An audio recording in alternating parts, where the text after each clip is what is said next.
Hello and welcome back to another fabulous episode of Pageants and Prosecco. I am your host, Brett Brooks.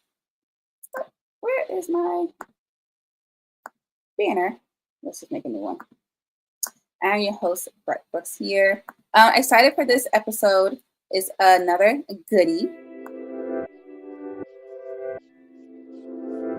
I have someone special for you guys. But before we get started, why don't we go ahead and I'll show you guys a little bit about what I am sipping on. Let me add my, there you go. There you go, I'm Brett Brooks. So today I am drinking on something that I just discovered 2 days ago. It is from Black Box and is a deep and dark Cabernet Sauvignon from California. This is one of those box wines, obviously, but this one, the deep and dark, I think is fairly new. So I haven't seen it, but if you like a dry wine, this is the one for you. So on today's episode, I'm really excited to introduce you guys to Malissa. Did I say it right? Malissa. She's backstage. Veroni. She is a former Miss Italy World Universal title holder. And today we're going to talk about mental health, violence against women, what it's like to compete in this international competition, and more about what it's like to compete as a Miss title holder too. We could talk about that too. So why don't we give a nice warm Pageant Prosecco welcome to Malissa. Hi. Hi. Thank you so much. Thank you for having me. Well, thanks for coming on. I'm excited to get started. Like I mentioned backstage a little bit. Can you tell us more? Are you sipping along with us on this episode? Yes. It's a little cheap, but it's good to me. It is a Mine sweet was Shiraz jam jar. Sorry? I said mine was cheap too. Cheap doesn't mean it's bad. From South Africa. Even though I have Italian roots and my papa be mad, I like South African wine the best. So yeah, that's what I have. And is that the Shiraz? Yes. It's a sweet one. Nice. Yeah. Sometimes it's a little too good, so you might drink more than you realize, but we don't glass shame, I guess you could say. We don't glass shame around here. But that one really is good. I actually do love Shiraz because it's some of them are on the drier side. And South Africa makes really good wine too. They have one Pinotage. Have you ever had a Pinotage? No, I don't think so. I'll give you some recommendations, but it's also from South Africa too. Okay. You know, it's like Pinot Noir, but Pinotage. Pinotage. Mm-hmm. Yes. So, cheers. Try it. Cheers. Cheers. Okay. Oh, are we allowed to sip? Okay. Yes, we are. This is Pageants Prosecco. So why don't we go ahead and get started? Can you tell us more about who you are and how you even got started competing in pageants to begin with? Okay. It's probably different than what you're used to. So, as you probably know, I'm a social worker by trade. And I met this lovely person who at first I was a little bit intimidated academically by, Vanita Puri, and she's actually a finalist for Miss Canada World Universal. And I met her through like networking and social work stuff. We really pushed each other to work in our field and do what we do. And I think we both do really good things.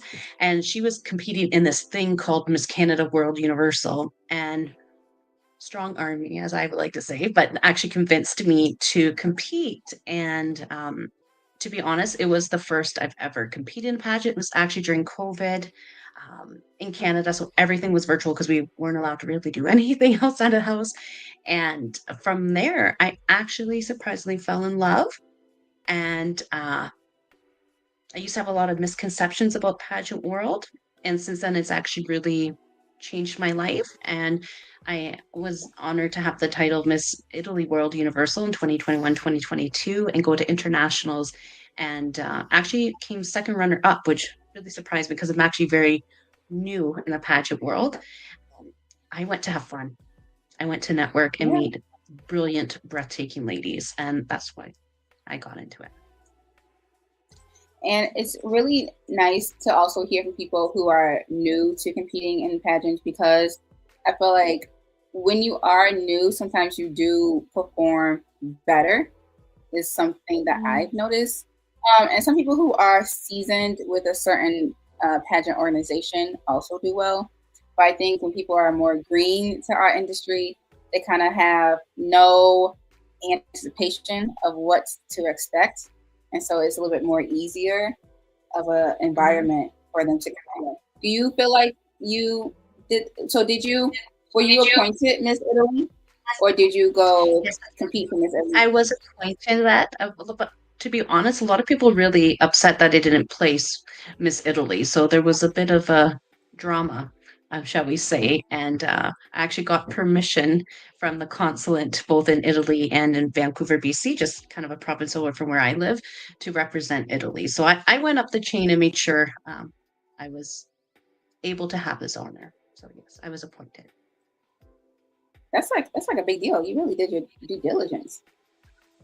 Yes, of course. Why did you reach out to the Italy Italian consulate? Well, it's kind of weird. I don't know. Do you know many Italian people by any chance? Um, yes, Italian Americans. Okay, fair enough.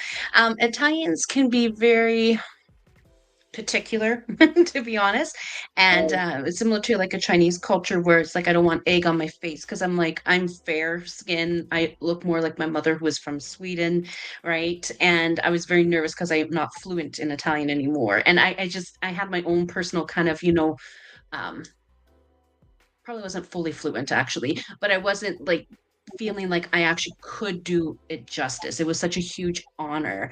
And I had all my Zios, which means uncle in Italian, kind of like talking back, to be honest, but like, Lisa, how are you going to do this, this, and that? And, what if they say this? And, it was all this pressure. And I'm like, let me just ask if I have the honor. The pageant system says I'm more than 50% Italian.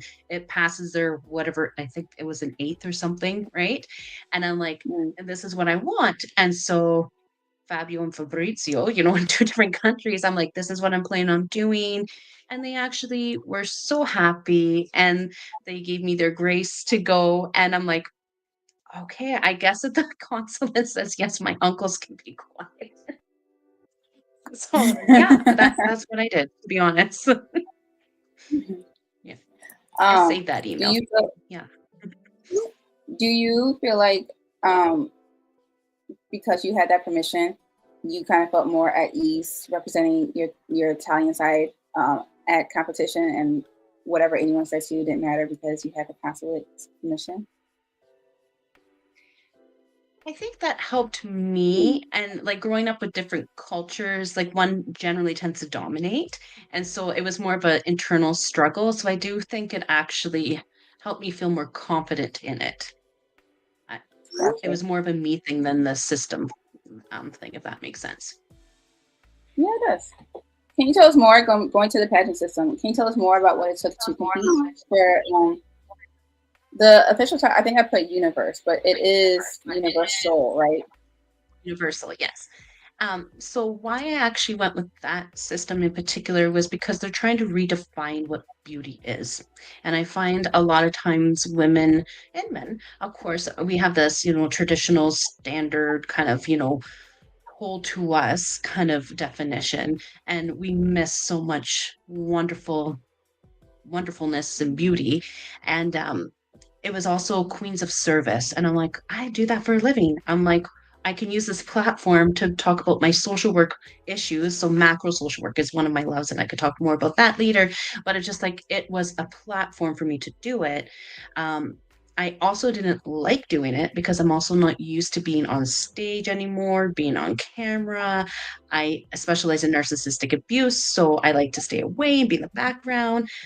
So a lot of the people that were there in the system were encouraging me to stand out, stand up, have a voice, and help more people that way. Um, Competing, it was a lot of fun, to be honest. There's some people backstage that will try to sabotage you, and you have to know yourself very well. And I went to have fun. I didn't go to be like, I'm gonna win, I'm gonna absolutely do all this and that, because I'm like, I already felt like I was a winner to be part of it and to be in internationals. Yeah. If that makes sense. Yeah. And I think it's a good segue to talking about mental health too. Do you think Mhm. that I think one of the hardest things about competing in a pageant is getting yourself right mentally? Because if you don't get yourself right first mentally, then it kind of all just falls apart. Did you Yes. find that it was easy or hard to prepare for the mental part of competing at a national or international competition? I was really surprised. I have a few things behind my name, and I thought I had my stuff together, and and all that, and turns out I didn't, or spots I never thought would come up. So it was a wonderful opportunity for me to relearn things. Um, I had my own journeys health-wise that were happening at that time. I just had surgery, also had a miscarriage. Like I had all these other things that naturally would cause mental health concerns. And then people backstage saying really hurtful things, not knowing what we go through. So just a message, we should be kind to people because we never know what people are going through, right? And so those Right. moments were very hard. Um, I also found, because it's new, like honestly, Brett, I was backstage and we had a wonderful, like I called her stage mom, and she was sweet. She even had to help my husband, who now my husband at the time, like we had a medical emergency, even like it was a lot. And right before I went on stage in my gown, I looked at her and she's like, "You could do it." And I'm like freaking out. And I looked at her, like your makeup's done, you're trying to like, be all ready. And I'm like, I work with gangs and this is harder. And then I went on and glided on stage. And I'm like, it really was harder for me to be seen. Like, it was just Mm. mind blowing how hard it was, to be honest. Because you're So I have a used to lot of helping out respect for all people. our fellow sisters. Sorry? Because you're used to helping out people. Yeah, but it brought up a lot of things. Like for me, I grew up with someone who raised me who was narcissistic, right? And so being seen was dangerous. And here you are. Mm. I designed it with my best friend. A friend of mine in Lagos in a fashion house made it. I'm putting her product, her wonderful product, on the international stage. And I'm also being seen. Everything is right on you. And so growing up 30 something years, like, you're just like, that's a dangerous spot. And so I had to relearn in that moment that it wasn't. Mm. So it was really hard. And then I look for, when you're in a moment like that, you look for your helpers. And one of the cool things at that time, it was in Washington, Victoria, DC area, and there were a lot of immigrants, and there was an influx. I can't remember what happened at that time, but there were a lot of translators there, and there was a lot of controversy. But they actually came from countries that women weren't necessarily allowed to even have a stance or a stage. And they actually came, and I was one of their favorites, I think, because I would interact with them. I didn't think I was better than them than some of the other people. Like, I'm just like, no, we're human beings. You're doing good work. You're helping people make sure they have food and, and all that. So they actually came. And when I was about to panic on stage, I actually saw these two beautiful women from one was from Afghanistan, another one from Iran, and they were just like, you were wearing hijab, and they were sitting there like, and I saw them, and I'm like, I'm not doing this just for me. I'm doing it for them too. And so that kind of helped settle me. And then I hear my now husband in the background is like, you can't help looking at, like, he was all like proud. And I'm like, oh my God. But like inside panicking, I look like I'm normal on the outside. And, then you get off stage and then you have all the jitters and you're trying to work through it. And, some of the sisters were great. But yeah, it does bring up a lot of things. I feel like I Yeah. just talked all around. No, you're fine. You're fine. I gathered a lot from that too. Because I think one thing as competitors and the goal behind this podcast too is what we're doing for other people who are going to be watching it too. And so, and your Yes, story is a testimony for someone out there who really needs to hear that. That either way you can push through. And I love that. I love absolutely. that. How did you get started in your work with mental health? Because was that ultimately your platform was mental health and violence against women? Yeah, so that was ultimately my platform. So I remember 20 plus years ago, I'm trying to date it, and I'm like, now I realize how old I am. Um, when I went to school, my entrance essay, and I went to actually not to brag, but I'm blessed to have gone to the best school here in Canada. And my entrance essay was my first line was, "I'm both disgusted and motivated by my past." And that is something I Mm, held true to me. I wish I had a social worker. I wish I had someone who knew the stuff I now know. And so, unfortunately, while, not to geek out on you, there's been like very few little things about personality disorders and all that. It's like the 80s, and now like Sigmund Freud and all those people kind of started talking about it, but it's more new. right. So I work in the personality disorder area more so, and there's very few of us. I'm one of three people qualified with a specialty here in Canada Mm, under Dr. Carol McBride. So it's like very new and also plagues a lot of people. And I had my own journey, and from that, as social workers, we are taught to reflect, do all this stuff all the time. We sometimes do it so well, we do it more than we need to, and then we cause ourselves more problems. So I used to teach, I came out here, learned a lot of things. I moved across country and to learn rural social work because I'm from a bigger city. And I realized actually watching Dr. Phil one morning about mothers who hate their daughters. And I had these feelings come up in my body because our body talks to us. And I'm like, what is this? And then I'm like, as a good provider, I don't want to transfer these things to any clients I serve. And so I did my own research. I found out who this expert was, lovely Dr. Carol McBride. I did my own stuff. I now her only level two therapist here in Canada, right? She knows me quite well. She's lovely. I tell her all the time when I read her book, I said, fuck you, Dr. McBride, and I threw it out the window. And I realized I have my own work. So I worked on my own journey first so I can help others. And it's been a long road. And I never thought pageantry would be part of my healing, if that makes sense. So pageantry is ooh, helping me stand on stage, have my voice, and now help other women here in our pageant that we just opened here in Grand Prairie. So yeah, long story short, I had mm, my own issues. I became what I wanted or needed, and now I'm trying to help others too because I know how bad it sucks and hurts. And so yeah, become who you wish, yeah. yeah, or had. Hmm. I can also share a similar Yeah. sentiment to just growing up with a mother who was very just tough to Mhm, navigate the conversations, especially as like a teen and having a turbulent relationship during those years. You know, mhm, you know.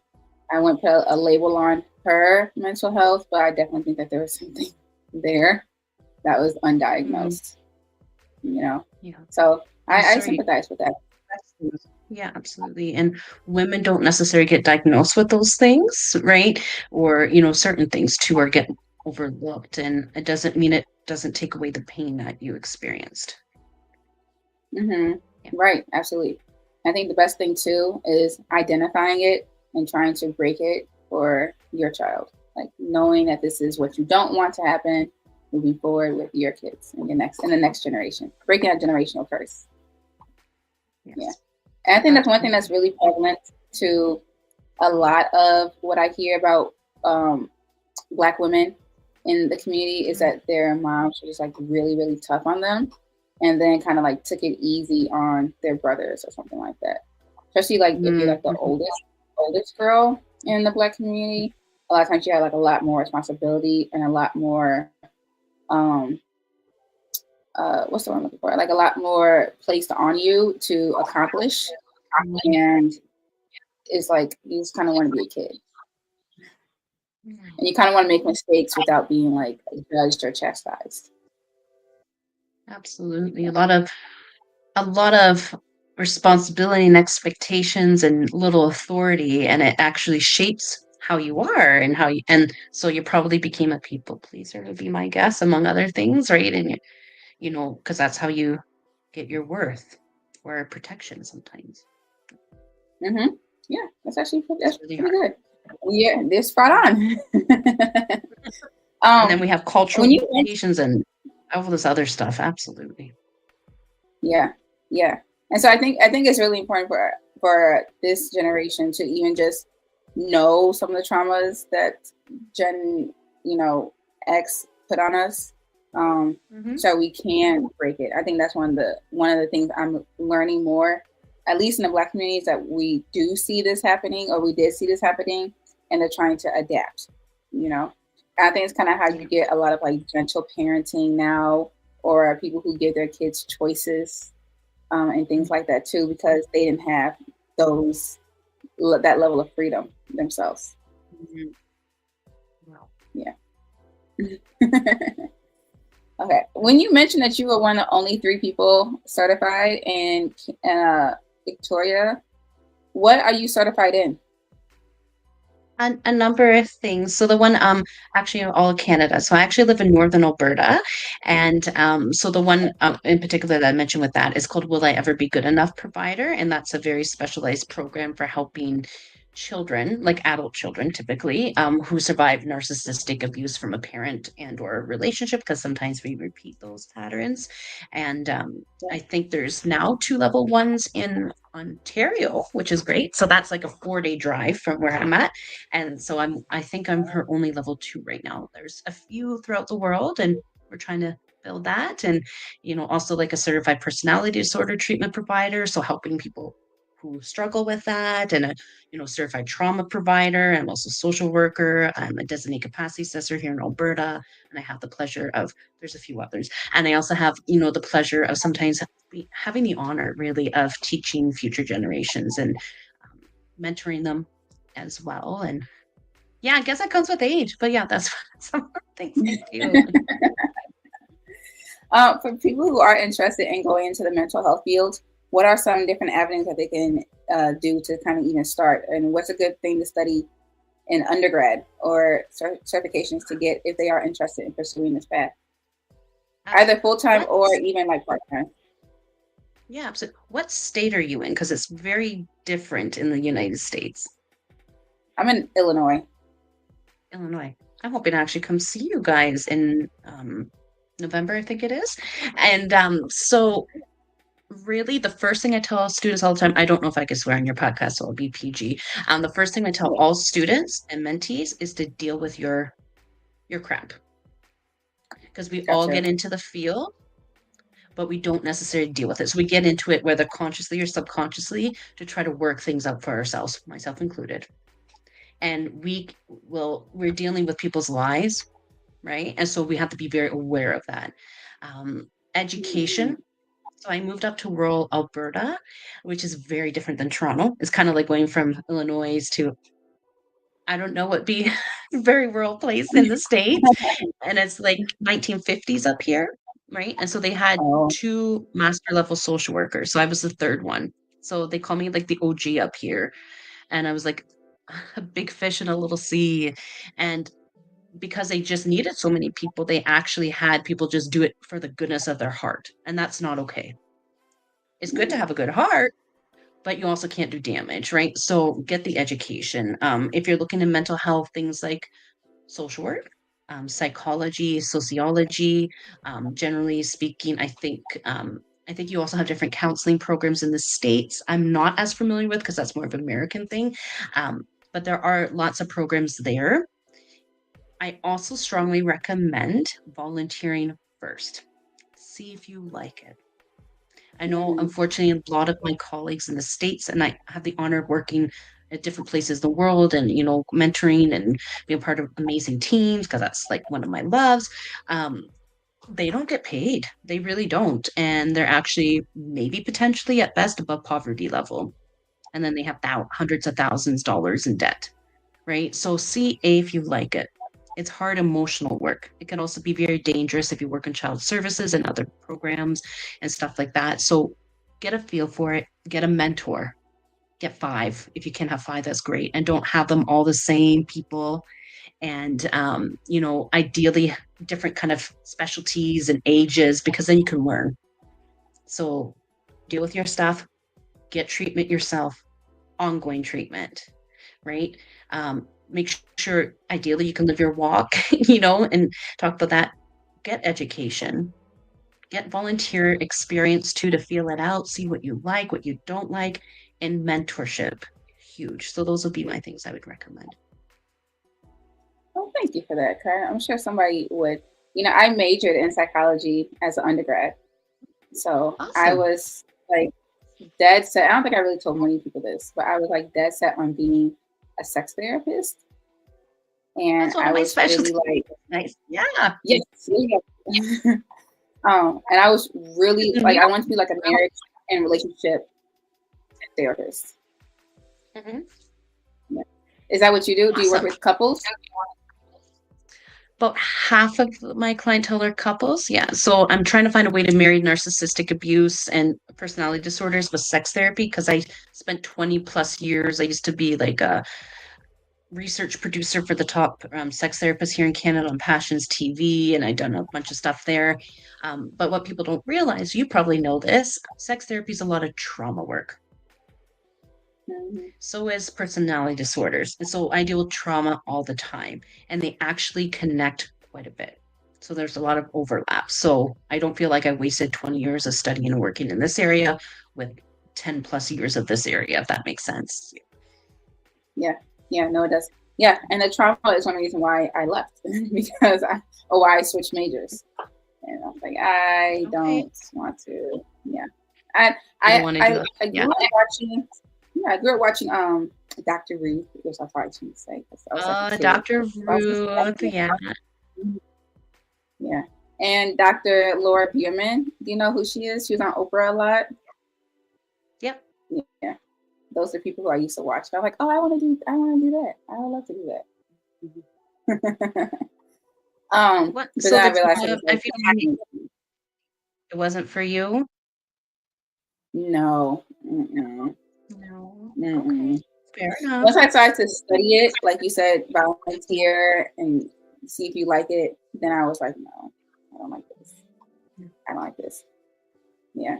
And I Some think it people takes feel a lot. stuck after you get a degree in it, right? And you're like, oh, I'll do it. And then I wouldn't want to see a therapist who doesn't want to do what they do or don't deal with their stuff or doesn't like it. Like, Yeah. Yeah. But after, yeah, it was volunteering where I said, no, let's go another route. I think it's another route I could take. fair enough. Are you still working in the psychology field? No, I work in television.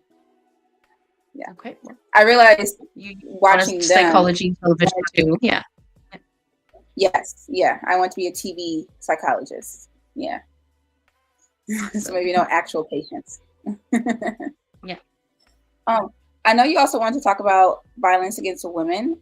How did you Mhm. kind of start using that in your practice? Absolutely. So, excuse me. Hopefully, you don't hear my dog snoring behind me. So I studied under Dale Payne back in my undergrad, and he introduced us to intimate partner violence. So he'd be an expert with intimate partner violence. That's a term we use in Canada. We use that to be inclusive of all relationships. So it's not a heteroformative, only like Caucasian, like it could be anyone, like even my mother-in-law or me, not shout out to Roz, not me, right? But it's just like, it can be whomever you have an intimate relationship with has the potential to have a power imbalance and therefore can be violent, right? And of course, there's a pattern in all those things. So I actually had the pleasure of studying under him, and and I think just because I grew up with some of this, I knew what it felt like, and I knew what it the physiological, the emotional, the psychological, the sexual, and how it affects every single aspect of a person, both growing up and even later on in life. And so it's real pandemic throughout the whole world, right? And so I really focused on that, and I still focus on that with sex therapy. The majority of clients I serve either come from like a cult background, narcissistic abuse, they want to have a meaningful sexual relationship. They don't want to shut down, or they want to be able to have pleasure. They don't want to be scared, or their relationship's going to end because their partner can't even touch them, like even give them a hug, and so it affects everything. And I kind of had an amazing experience back in October. What year are we? 2023. And, I actually got to go.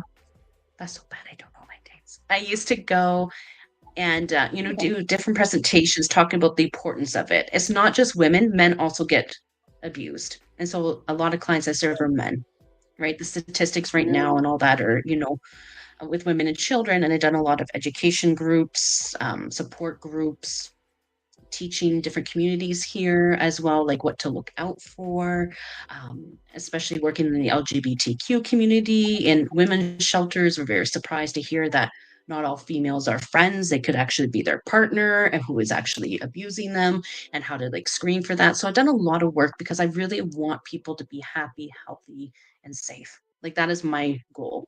And so October 23rd, I had the honor, um, scary moment because I had to go all by myself and actually speak to a whole like 600 plus kids in Sierra Leone, West Africa, and about mental health and being a queen and actually having a voice. And it was a beautiful moment. It was challenging among many other things.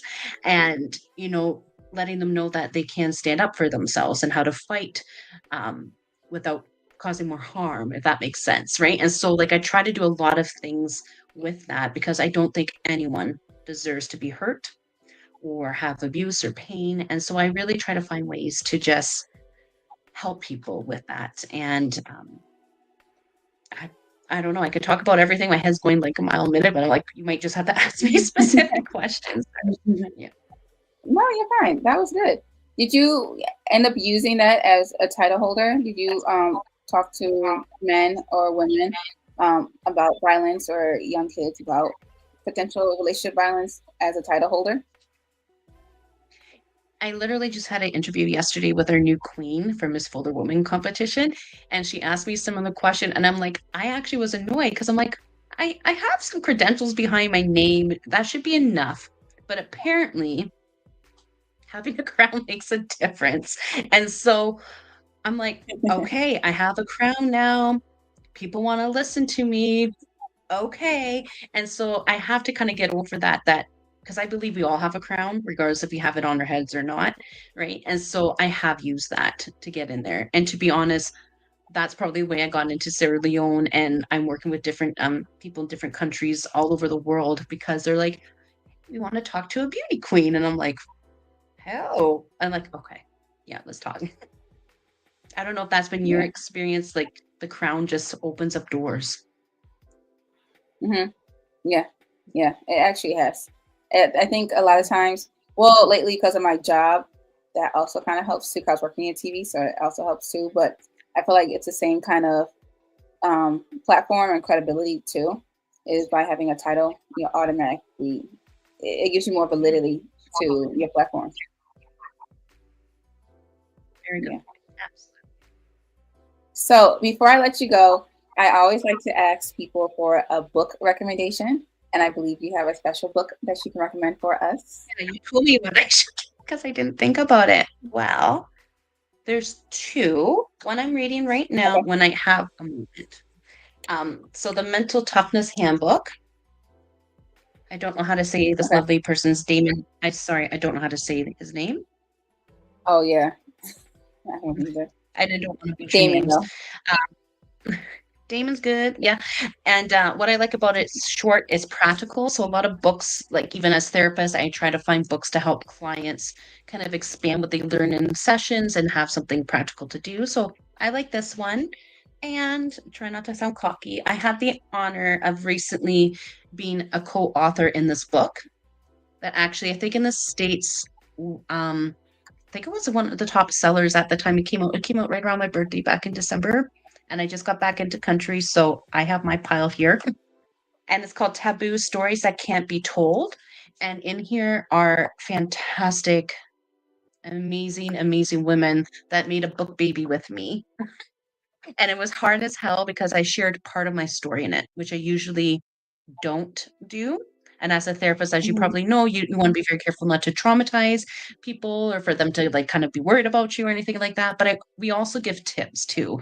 So there's stories that women are not supposed to tell and are supposed to be quiet about, but really do affect all of us. So it's actually in 52 different countries. It's actually doing really well. And it also makes me Wow. scared because then I'm like, everyone knows. Yeah, Where I is it had my own available? moment. Amazon, I could send you the link if you want. I would love to send you a copy, a signed copy. So maybe you can give me that Oh, information. So very good. I'm chapter 7. Hopefully you like that one the best. But there's lots of things, everything from financial abuse, sexual abuse, and everything in between. So I think you'll like it. Yeah. well, thank Here's my you. picture. Thank you. Thank you. I'm happy now. Yeah. Well, I do appreciate that. And for those who are interested, do you have another pageant system in mind, or have you thought about when you're going to go back on stage? Oh, I thought I retired. I was one and two and done. Um, I was kind of It's too flirting with early to the Miss retire. United. Sorry? It's a forever It's too title, early so to I'm retire. it's kind of a big deal, the inaugural Miss Italy World Universal, and it's a forever title, so I'm like, I'm cool with that. It's a lot of work though, so maybe in a year or two, um, United Nations looks really cool. It's something that aligns like with my heart and social work and all that, but I don't know. But I am honored to be. I think we got a new title from the Queenship of Ceremonies and the Chancellor Queenship and Ceremonies of the Miss Fuller Woman competition. So here in Grand Prairie and surrounding areas, that's Grand Prairie, Alberta.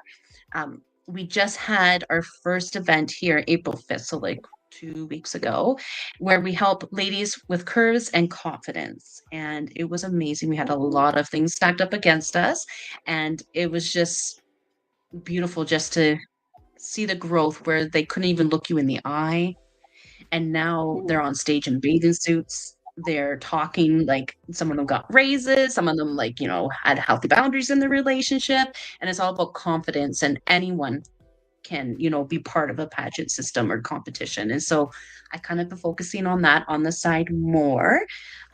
I am hoping to go see the Allure pageant in Chicago this November. And maybe next year I'll see what happens. We'll see. If you have any Yes. ideas, I'm Well, open. come visit. Come visit in Chicago. November is a crazy time to come out here, weather-wise. But actually, it might be warmer compared to where you're leaving from. Yeah, usually it's about -10 to 15 around here. That is pretty mild, but yeah. Oh, that's Celsius. I don't know what that is in Fahrenheit. But yes, no, I'm hoping to go to the Allure competition and bring someone with me and check it out. Hopefully you'll be there. Yeah. Yes. Well, let's stay in touch. I actually just learned how to convert Celsius into Fahrenheit. Oh, okay. I did. It's 59 Celsius over 59, something like that. I just learned how to do that in one of my classes. And now that I need That's, to, of course, I don't have my calculator. I need to do it. I know Right. 50 miles per hour is 80 kilometers an hour. And I know that because every Wow. time I come back from the States, I'm like, I'm speeding. But no, don't tell anyone. um, so wait, I'm actually going to just go ahead and cheat and ask ChatGPT. I am curious. What is -10 degrees Celsius and Fahrenheit? 14 degrees Fahrenheit. Yes. So it's Fahrenheit equals Celsius times 905 plus 32. Okay. Yeah, 14 Sounds degrees. good. So yeah, it'll be a little bit Or just warmer here. Google it. Yeah, that's what I did. Well, again, Kind of thank about you making so life much. easier, really. Yeah, thank you so much for joining us. I appreciate it. I think that we learned so much from you today, and I hope that this episode touches somebody. So thank you, and come back anytime whenever you have anything else that you want to. Thank you for Yeah, we would love having to me. have I you. hope to have more conversations with you. It's been a pleasure. Yes, same. Thank you.